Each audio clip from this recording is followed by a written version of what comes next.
કે બીજાના ભોગે જીવવાનું નથી, લીવ એન્ડ લેટ લીવ, જીવો અને સમાજને પણ જીવવા દો, એવો અસ્તિત્વનો સિદ્ધાંત આપ્યો. સમયાંતરે આ જગતની અંદર ઈસુ ખ્રિસ્ત અને મહાત્મા ગાંધીજી આવ્યા. એણે આ જગતને એવો સંદેશો આપ્યો કે ભાઈ બીજાના ભોગે જીવવું એ અસ્તિત્વનો સવાલ છે, જીવો અને જીવવા જોઈએ એ સહઅસ્તિત્વનો સિદ્ધાંત છે.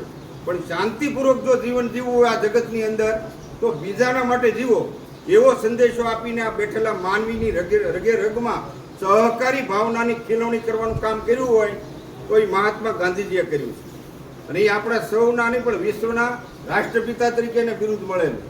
કહેવાનું મારું તાત્પર્ય એ છે કે આપણે ભારતીય સંસ્કૃતિને અનુરૂપ સમાજમાં હોય કે સંસ્થામાં કોઈ પણ ક્ષેત્રમાં કામ કરતા હોય, આપણે કોઈ પણ કાર્ય કરી તો એકબીજાના સહકાર, મદદ, સહયોગ અને સાથની જરૂર પડે છે. અને જ્યારે કોઈનો સહકાર લીધો હોય અને એનાથી કામ સારું થાય, જલ્દી થાય ને પરિણામ અસરકારક હોય અને ઉપલબ્ધિ જ્યારે આપણને પ્રાપ્ત થાય ને ત્યારે જ આપણને સહકારનું મહત્વ સમજાય છે. સામાન્ય રીતે સહકારી પ્રવૃત્તિમાં જોડાવાનું મુખ્ય એક જ કારણ છે, મિત્રો યાદ રાખજો, જીવનમાં ધ્યેય, પ્રેમ અને શાંતિની સ્થાપના કરવા માટે. આ બેઠેલી તમામ વ્યક્તિઓ વચ્ચે અમર્યાદિત આત્મીયતા કેળવવા માટે.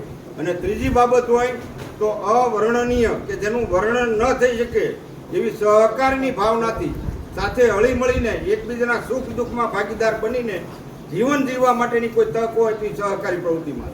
અને એટલા માટે સહકારી પ્રવૃત્તિમાં એક સંદેશો છે કે સહકારી પ્રવૃત્તિમાં જોડાવાનું મુખ્ય કારણ હું માનવ મૂલ્યોના વિકાસ માટે, તણાવ મુક્ત જીવન જીવવા માટે અને આ સમાજ અને સ્વસ્થ અને સુમેળભેરા સંબંધોની સમાજમાં સ્થાપના થાય એટલા માટે સહકારી પ્રવૃત્તિમાં જોડાવાની જરૂર છે.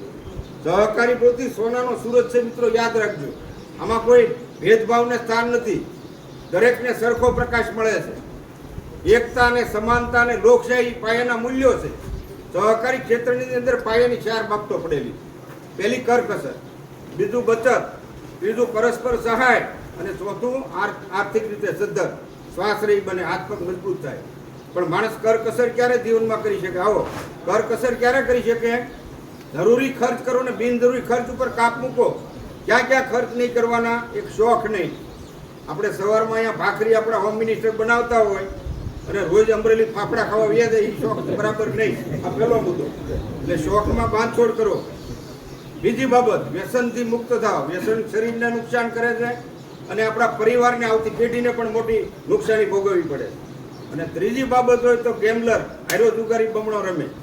આ 3 બાબતો જીવનમાં હંમેશા હોવી જ ન જોઈએ. ને તો જ માણસ જીવનની અંદર આવકમાંથી જરૂરી ખર્ચ કરે અને બાકીની જે રકમ વધે એ આપણે શું કહેવાય? બચત. બચતનું નિર્માણ થાય. અને બચત જો તમે આ સંસ્થાઓમાં મૂકો તો એના ઉપર ઉપાર્જન શેનું થાય? શેની આવક થાય? વ્યાજની આવક થાય. ભલે નાની આવક હોય પણ ટીપે ટીપે સરોવર ભરાય અને કાંકરે કાંકરે શું થાય? વાળ બંધાય કે નહીં? નાનામાંથી મોટાનું સર્જન થાય. આ બાબત આપણે સહકારી ક્ષેત્રમાંથી શીખવાની છે. કરકસર ને બચત. બચતથી શું માણસને લાભ મળે? મિત્રો આપણામાં ચારિત્ર્યનું નિર્માણ થાય. મોટામાં મોટી કુદરતી તાકાત છે. ચારિત્ર્યનું નિર્માણ થાય એટલું નહીં, કરકસર, બચત અને શું થાય? પરસ્પર સહાય કરવાની ભાવના જાગે. માનો કે ભાઈ પાસેથી મારે 5000 ઉછીના લેવા હોય પણ આર્થિક રીતે સદ્ધર હોય તો એ મને 5000 સંબંધો હોય તો આપે. પણ આર્થિક રીતે સદ્ધર ન હોય તો, હાથ પગ મજબૂત ન હોય શું કરે? અને એ પરસ્પર સહાયથી માણસ શું કરી શકે? સ્વાશ્રય બને, પોતાના પગ ઉપર ઊભો રહે કે એને કોઈની ખમીર ખુમારીને ખાનદાથી જીવન જીવતો શીખી જાય. આ સહકારી પ્રવૃત્તિના પાયાના 4 મૂળ તત્વો છે. અને એટલા માટે જગતમાં એમ કહે છે કે સહકારી પ્રવૃત્તિ માણસને બચાવી શકે. સહકારી પ્રવૃત્તિ સિવાય માણસ બચી શકે એવી પરિસ્થિતિ અત્યારે નથી. તમે જુઓ, વિશ્વની અંદર યુદ્ધ, આતંકવાદ, ત્રાસવાદ, હવામાનમાં પલટો, ક્લાઇમેટ ચેન્જ થાય છે, પર્યાવરણમાં અસમતુલ આવે છે. એના પરિણામે તમે રોજ ટીવીમાં જોતા હશો કેટલું નુકસાન થઈ રહ્યું છે. કેટલા પશુ, માણસો, મિલકત, અબજો અને કરોડો રૂપિયાનું નુકસાન થઈ રહ્યું છે. આ પરિસ્થિતિની અંદર સહકારી પ્રવૃત્તિ આપણા માટે રામબાણ ઇલાજ છે. શા માટે? સહકારી પ્રવૃત્તિ અલ્પ વિકસિત દેશો છે એના વિકાસ માટે, ગરીબ અને મધ્યમ વર્ગના ઉત્થાન માટે, અને કૃષિ અને પશુપાલન જે આપણો મુખ્ય વ્યવસાય છે ને, અને ગામડાની કાયા પલટ માટે સહકારી પ્રવૃત્તિ અનિવાર્ય અને આવશ્યક છે. આ સમાજ બેઠો છે એટલે કહેવાનું છે કે શક્તિશાળી માણસો ટકે આ જગતમાં, બિન શક્તિશાળી માણસો વામણા પુરવાર થાય. ત્યારે જે લોકોમાં બિન શક્તિવાળા લોકો છે કે જેની પાસે શક્તિ નથી, એવા લોકોનું સંગઠન થાય, જૂથ થાય અને એ સહકારી કાયદા નીચે નોંધાય અને એના દ્વારા મંડળી અસ્તિત્વમાં આવે અને એમાં જોડાય અને પોતાના મંડળી મારફત લાભો મેળવે, સેવાઓ મેળવે, પોતે મજબૂત થાય, એના સમાજને મજબૂત કરવાની તાકાત એમાં ઉભરે. આજે એટલું યાદ રાખજો, સમજદારી વિના કોઈ સમાજ કે સંસ્થા જગતમાં ટકે જ નહીં. સમજ કે સમજદારી પાયાની બાબત છે. આપણે સૌ શેનું પ્રતિનિધિત્વ કરો છો? તમે ખાલી સભાસદ નથી મંડળીમાં, ધ્યાન રાખજો.